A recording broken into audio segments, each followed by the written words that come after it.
Last lecture में हम लोगों ने न्यूमेरिकल नंबर 8 तक की बात करी थी। अब मैं अपना न्यूमेरिकल स्टार्ट करूंगा, numerical number 9। Numerical number 9 start करने से पहले सवाल तमाम ज़रा पढ़िएगा। सवाल है क्या, सवाल पढ़ के फिर मैं एक फॉर्मूला आपको ड्राइव करवाऊंगा ताकि आपको मेरी बात अच्छे से समझ में आ सके। चलिए तमाम लोग सवाल पढ़िएगा।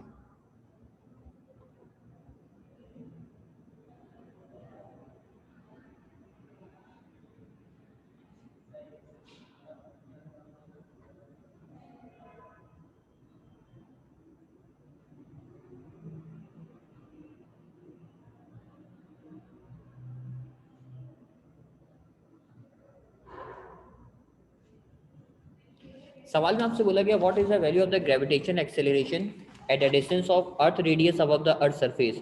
बड़ी अजीब सी उसने आपसे बात करी। आपको इतनी मुश्किल मुश्किल बातें समझ में भी नहीं आएंगी। मैं आपको समझाता हूँ कि वो आपसे बोलना क्या चाह रहा है। सपोज कीजिए ये मेरे पास है अर्थ, ये अर्थ बनी हुई मेरे पास। अब आप अर्थ की सरफेस पे मौजूद है। आप यहाँ अर्थ की सरफेस पे मौजूद, सरफेस पे जो ग्रेविटी होती है उस ग्रेविटी को लिखते हैं जी। और सरफेस से लेकर सेंटर तक का जो डिस्टेंस है बेटा, सरफेस से लेकर सेंटर तक का जो डिस्टेंस है, इस डिस्टेंस को आप बोलते हैं आर ई। और आर ई कहलाता है रेडियस ऑफ अर्थ। यानी सरफेस से लेकर सेंटर तक का जो डिस्टेंस है ये डिस्टेंस कहलाता है आर ई, यानी रेडियस ऑफ अर्थ। बेटा आप तमाम लोगों ने ग्रेविटी का फॉर्मूला पढ़ा है। ग्रेविटी का फॉर्मूला होता है G is equal to G M E over R E square. तमाम लोगों ने ग्रेविटी का फॉर्मूला पढ़ा हुआ। ग्रेविटी के फॉर्मूले के बाद मैं आपसे एक छोटी सी बात शेयर करता हूँ। मैंने ये आपसे कहा कि आप जो है अर्थ की सरफेस से किसी हाइट पे गए, सही है। आप अर्थ की सरफेस से हाइट पे गए। अब जो आपने हाइट कवर करी उस हाइट को मैंने बोल दिया एच, सही है। अब आप ऊपर चले गए किसी हाइट पे, यानी ज़मीन से आप किसी हाइट पे ऊपर की तरफ चले गए। ऊपर जाने के बाद मैंने कहा जो यार जो नई ग्रेविटी है, मैं उस नई ग्रेविटी का नाम रखता हूँ। मैंने कहा जो नई ग्रेविटी है उस नई ग्रेविटी को बोल देते हैं जी डैश। यानी सरफेस पे ग्रेविटी जी है और हाइट पे जाने के बाद ग्रेविटी क्या हो गई, जी डैश हो गई। अब मुझे एक बात का आप जवाब देंगे। बात वो ये है कि मुझे बताओ अब जो नया डिस्टेंस है सेंटर से, क्या वो अभी भी आर ई ही है या उसमें एच का इजाफा भी हो गया। तो आप बोलेंगे सर अब आप सरफेस पे थोड़ी हैं, अब आप सरफेस से हाइट पे चले गए और हाइट पे जाने की वजह से आपके पास उस डिस्टेंस का इजाफा हो गया। यानी अब जो नया डिस्टेंस है वो नया डिस्टेंस क्या बन जाएगा, नया डिस्टेंस बन जाएगा आर ई प्लस एच। क्यों? क्योंकि आपने आर ई में एच को क्या कर दिया है, ऐड कर दिया है। तो आपके पास नया फॉर्मूला बन गया आर ई प्लस एच। यानी टोटल जो अब डिस्टेंस हो गया वो फॉर्मूले को अब मैं चेंज करूंगा और डिस्टेंस को लिख के दिखाऊंगा। बेटा अब आपको जो नीचे आर ई नजर आ रहा था, ये जो आर ई नजर आ रहा है, आपने इस नीचे वाले आर ई को हटाया और आर ई को हटाने के बाद आपने लिख दिया आर ई प्लस एच का होल स्क्वायर। क्यों? क्योंकि अब नए डिस्टेंस में आर ई प्लस एच आ गया। जबकि वो जी ग्रेविटी नहीं रहेगी, वो ग्रेविटी भी जी से क्या बन जाएगी, जी डैश बन जाएगी। तो जी डैश का फॉर्मूला मुझे नजर आ रहा है G dash is equal to G M E over R E plus H का होल स्क्वायर। मैं अब आपको सवाल करना सिखाऊं। सवाल में आपसे बोला गया what is the value of the gravitational acceleration at the distance of. अच्छा जी, ये पढ़िएगा पार्ट वन में क्या बोल रहा है, अर्थ radius above the earth surface. Earth radius above the earth surface का मतलब क्या है। सपोज करो ये आपकी अर्थ है, सही है। आप अर्थ पे खड़े हुए थे, ये आपकी अर्थ, आप अर्थ पे खड़े हुए। आपसे बोला गया आप अर्थ से ऊपर जाइए। अब आपने ऊपर जाना शुरू किया। कितना ऊपर जाइए? सर आप जितना भी ऊपर जाते हैं उस ऊपर जाने को हम बोलते हैं एच। आप बोलेंगे हाँ सर बिल्कुल ऐसी है। जितना भी हम ऊपर जाएंगे उस ऊपर जाने की डिस्टेंस को हम क्या बोल देते हैं, उसको हम बोल देते हैं एच। अच्छा जी, एच बोल दिया आपने। लेकिन वो गया कितना ऊपर है, तो आपको वैल्यू बता रहा है कि यार जो एच की वैल्यू है ना वो अर्थ रेडियस है। जरा पढ़ो ना गौर से, क्या लिखा हुआ है, अर्थ रेडियस, अर्थ का रेडियस। यानी एच की वैल्यू हो जाएगी मेरे पास कौन, आर ई हो जाएगी। यानी अर्थ radius above the earth surface. दोबारा मैं इस बात को बताऊं, दोबारा से बात समझिएगा ताकि आपको अच्छे से समझ में आ जाए। उसने बोला भाई ऊपर जाओ। कितना ऊपर जाओ, अर्थ रेडियस, यानी अर्थ के रेडियस के बराबर। वो वैल्यू जो आपको बता बोल रहे हैं ना, वो ये बोल रहा है अर्थ के रेडियस के बराबर above the earth surface, earth surface से ऊपर। अब आप देखो अर्थ सरफेस से आप ऊपर जाते हो, उस ऊपर जाने को बोलते हो एच। यानी एच बराबर हो जाएगा किसके, आर ई के बराबर हो जाएगा। तो ये सवाल पढ़ के अब आपको समझना पड़ेगा कि सवाल में आपसे क्या बोला गया। मैंने डाटा की हेडिंग लगाई और डाटा की हेडिंग लगाने के बाद मैंने बोला यार मुझे चाहिए जी डैश चाहिए, सही है। और पार्ट ए में वो आपसे बोल रहा है कि यार जो डिस्टेंस है ना वो आर ई है, यानी H is equal to R E. अब मैं सवाल आपको सॉल्व करना सिखाऊं, मैं सॉल्यूशन की हेडिंग डालता हूँ। न्यूमेरिकल बहुत आसान है, थोड़ी देर आप सॉल्यूशन समझना, सॉल्यूशन समझ के आपको न्यूमेरिकल खुद ब खुद क्लियर हो जाएगा। मैंने सॉल्यूशन की हेडिंग लगाई, जी डैश का फॉर्मूला लिखा, हाइट पे जाने वाला जी डैश का फॉर्मूला है G M E divided by R E plus H का होल स्क्वायर। हमें वाहिद एक वैल्यू दे रहा है, और वाहिद वो वैल्यू क्या दे रहा है कि यार एच बराबर है किसके, आर ई के बराबर है। यानी जहाँ पे एच नज़र आ रहा है आप उस एच की जगह पे क्या रख देंगे, आर ई रख देंगे।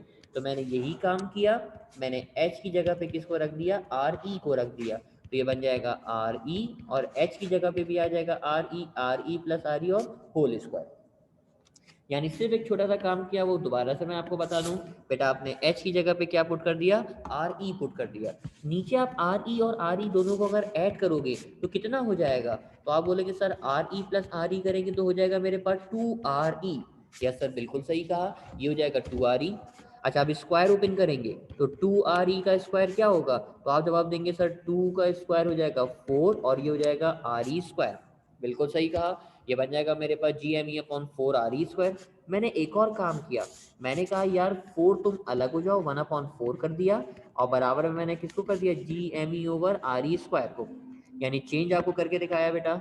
मैंने क्या चेंज किया आपके सामने है, कि मैंने चेंज ये किया कि मैंने G M E upon R E square को अलग कर लिया, और वन अपॉन फोर को भी मैंने अलग कर लिया इस तरीके से। ये मैं नेक्स्ट पेज पे लिख देता हूँ, G dash is equal to one upon four G M E over R E square. इसका फ़ायदा क्या हुआ, तो अब आपको थोड़ी थोड़ी सी बात याद आ जानी चाहिए। सर ये G M E over R E square लिखा हुआ है, अरे सर ये तो बराबर होता है किसके, ग्रेविटी के बराबर होता है। तो जी डैश का आंसर बना G dash is equal to one upon four times of G. अच्छा जी, अब जी की वैल्यू कितनी होती है, तो आप बोलेंगे सर ये जो हमें जी नज़र आ रहा है, इस जी की वैल्यू होती है 9.8। तो आपने यही काम किया, आपने इस जी की जगह पे वैल्यू रख दी 9.8, और 9.8 को अगर आप 4 से डिवाइड करोगे तो जवाब आ जाएगा मेरे पास 2.46 मीटर पर सेकेंड स्क्वायर। तो ये मेरे पास आंसर आ गया किसका, जी डैश का आंसर आ गया। तो सवाल आपने देखा, सवाल बड़ा सिंपल सा सवाल था। उसमें पार्ट वन में बोला कि यार एच की जगह पे आर ई रख दो, यानी अर्थ radius above the earth surface. तो आपने सिंपल कैलकुलेशन आप करते रहे, एच की जगह पे आपने आर ई रखा, आर ई प्लस आर ई किया, टू आर ई हो गया, टू आर ई का स्क्वायर किया तो फोर आर ई स्क्वायर हो गया। सॉल्व करते रहे, और आपके पास जो जवाब आया वो जवाब आ गया जी डैश का 2.46 मीटर पर सेकेंड स्क्वायर। ये तो आपने इसका पार्ट नंबर वन कंप्लीट किया। बेटा पार्ट नंबर टू भी मैं आप लोगों के सामने सॉल्व करूंगा, आप लोग मेरी बातें सुनते रहेंगे और मेरी बातों का फिर जवाब देते रहेंगे कि आपको बात समझ में आ रही है नहीं आ रही। पार्ट टू में उसने बोला कि यार जरा पार्ट टू पढ़ते हैं, पार्ट टू पढ़िएगा क्या लिखा है। पार्ट टू में उसने बोला twice earth radius above the earth surface. Twice का मतलब दो होता है या तीन होता है, तो आप बोलेंगे सर इतनी सी बात भी आपको नहीं पता। ट्वाइस का मतलब होता है दो, यानी टू, और आगे आपसे बोल रहा है अर्थ रेडियस। तो ट्वाइस अर्थ रेडियस का मतलब कितना अर्थ रेडियस हो गया, टू अर्थ रेडियस। तो आप बोलेंगे सर इसका मतलब ये हुआ एच की वैल्यू हो गई मेरे पास कितने आ रही, टू आ रही। कैसे पता चला, उसने सवाल ने बोला ना आपसे, उसने आपसे बोला ट्वाइस अर्थ रेडियस, तो मैंने लिखा सर ये हो जाएगा ट्वाइस, क्योंकि उसने बोल दिया था आपसे ट्वाइस तो मैंने ट्वाइस लिख दिया। अच्छा छोटी सी मिस्टेक है, 2.46 नहीं है 2.45 है, इसको करेक्ट कर दिया मैंने। अब बेटा इसको सॉल्व करके देखते हैं, आप लोग मेरी बातों को समझेंगे और मेरी बातों का जवाब देने की कोशिश करेंगे। बेटा जी डैश का फॉर्मूला है मेरे पास, G dash is equal to G M E divided by R E plus H का होल स्क्वायर। अब जहाँ एच नज़र आ रहा है आप एच की जगह पे कौन रख देंगे, तो आप बोलेंगे सर एच की जगह पे आ जाएगा टू आर ई, और यहाँ पे हो जाएगा होल स्क्वायर। बेटा ऊपर तो लिखा हुआ है मेरे पास जी एम ई, नीचे लिखा हुआ है are E plus two R E. R E में अगर आप टू आर ई को ऐड करोगे तो कितने आर ई हो जाएंगे, तो आप जवाब देंगे सर ये हो जाएगा थ्री आर ई, और थ्री आर ई का अगर आप स्क्वायर करेंगे तो क्या हो जाएगा नाइन आर ई स्क्वायर। आपने नाइन को अलग कर लिया, ये हो जाएगा वन अपॉन नाइन, और आगे बन जाएगा G M E over R E square. बेटा गौर से देखो ये आपको नजर आ रहा है G M E upon R E square, अरे सर ये तो बराबर होता है किसके, ग्रेविटी के बराबर होता है। तो मेरे पास आंसर बनना चाहिए sir G dash is equal to one upon nine times of G. अच्छा जी की वैल्यू कितनी होती है, तो आप बोलेंगे सर जी की वैल्यू होती है 9.8। अब आप 9.8 को डिवाइड करेंगे किससे, 9 से, तो 9.8 को कैलकुलेटर की मदद से 9 से डिवाइड कीजिए और आंसर बताइए, आंसर क्या आ रहा होगा, 9.8 को डिवाइड करेंगे आप 9 से,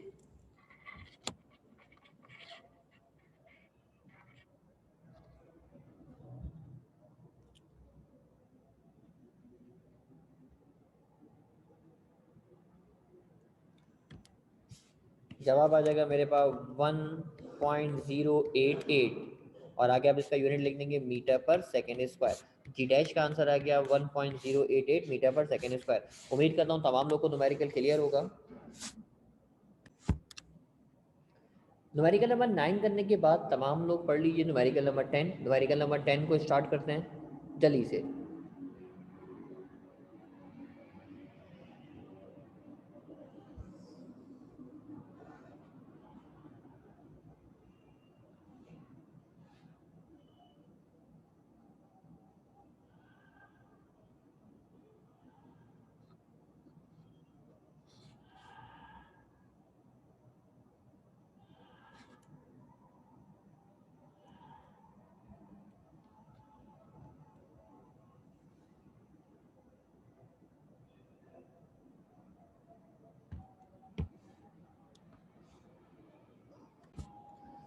सवाल को देखते हैं। सवाल में आपसे क्या बोला? सवाल में आपसे बोला at what distance from the center of the earth does the gravitational acceleration have one of the values that it has on the earth surface। सवाल बड़ा टिपिकल किस्म का सवाल हो जाएगा आपके लिए। अगर आपको बात समझ में ना आई, मैं आपको समझाने की कोशिश करता हूँ कि सवाल में आपसे क्या बोलना चाह रहा है और आपको क्या कैलकुलेट करके दिखाना है। सॉल्व करके देखते हैं ज़रा। एक बात हमेशा याद रखिएगा, ये डायग्राम आपको समझ में आनी चाहिए। आपके पास ये अर्थ सरफेस, आप अर्थ सरफेस से अगर ऊपर जाते हैं, ये रहा अर्थ सरफेस। आपको याद है ना, सरफेस से लेकर सेंटर तक का जो डिस्टेंस है, ये डिस्टेंस कहलाता है आर ई, जिसको बोलते हैं रेडियस ऑफ अर्थ। सरफेस पे जो ग्रेविटी होती है उस ग्रेविटी को बोल देते हैं जी। यहाँ से अगर आप हाइट पे जाते हैं तो उस ग्रेविटी, उस पॉइंट पे पहुँचने के बाद ग्रेविटी को बोल देते हैं जी डैश। यस सर, यही बात होती है। अच्छा, जितनी हाइट पे जाते हैं उस हाइट को बोलते हैं एच। और याद है जो टोटल डिस्टेंस हो जाता है, इस टोटल डिस्टेंस को आप लिखते कैसे हैं? तो सर ये टोटल डिस्टेंस हो जाता है मेरे पास क्या, आर ई प्लस एच हो जाता है, यानी टोटल डिस्टेंस हो जाता है आर ई प्लस एच। आप बोलेंगे हाँ सर बिल्कुल ऐसी है। मैंने कहा यार आर ई प्लस एच तुम्हारा एक नया नाम रख देता हूँ मैं थोड़ी देर के लिए। थोड़ी देर के लिए मैं तुम्हारा एक नया नाम रखा हूँ, आर ई प्लस एच को मैं बोल देता हूँ यार तुम बराबर हो कैपिटल आर के।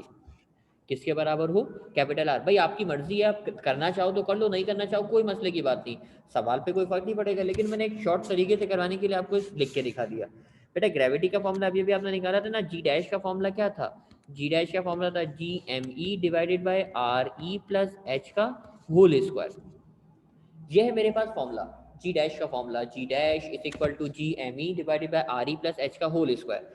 आप बोलेंगे सर अब हम ये भी तो लिख सकते हैं, आपने बोला ना आर ई प्लस एच जो नजर आ रहा है इसकी जगह पे आप क्या रख दीजिए, कैपिटल आर रख दीजिए। तो क्या फॉर्मूला ऐसे नहीं हो सकता है, G dash is equal to G M E over R square? या सर ऐसे भी हो सकता है, आपने सिर्फ एक छोटा सा चेंज किया, आर ई प्लस एच की जगह पे कौन रख दिया, कैपिटल आर रख दिया। मेरे ख्याल में तमाम लोगों को बात क्लियर हो जानी चाहिए, कोई इतनी मुश्किल बात नहीं है। अब जरा सवाल देखते हैं और सवाल में क्या बात आपसे बोला गई इस बात को जरा पहचानने की कोशिश करते हैं।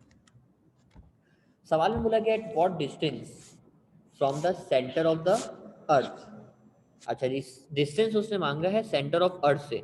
तो याद है सेंटर ऑफ अर्थ से डिस्टेंस, यहाँ से ऊपर जाने तक का डिस्टेंस।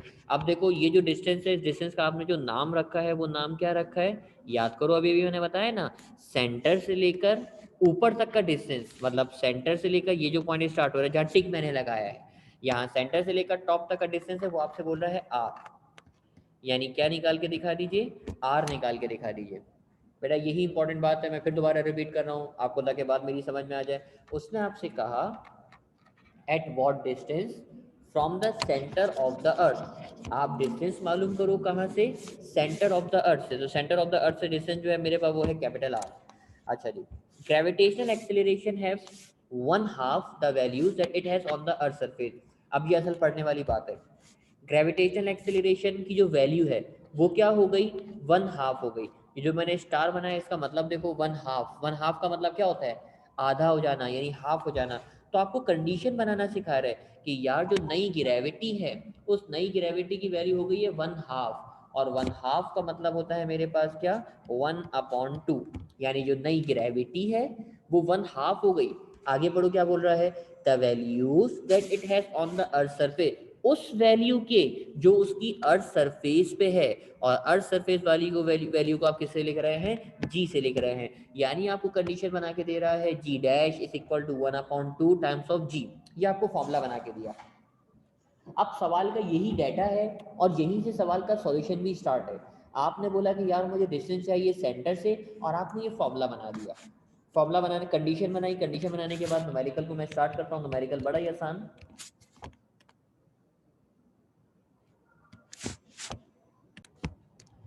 अब आपने फॉर्मूला देखा, फॉर्मूला मेरे पास हो गया G dash is equal to 1/2 times of G. बेटा जी डैश का फॉर्मूला ये लिखा हुआ नजर आ रहा है आपको, मैंने जो एरो बनाया है सबसे नीचे कॉर्नर के ऊपर एरो बना हुआ नजर आ रहा होगा, जी डैश का फॉर्मूला। जी डैश का फॉर्मूला है G M E over R square, बराबर में लिखा 1/2।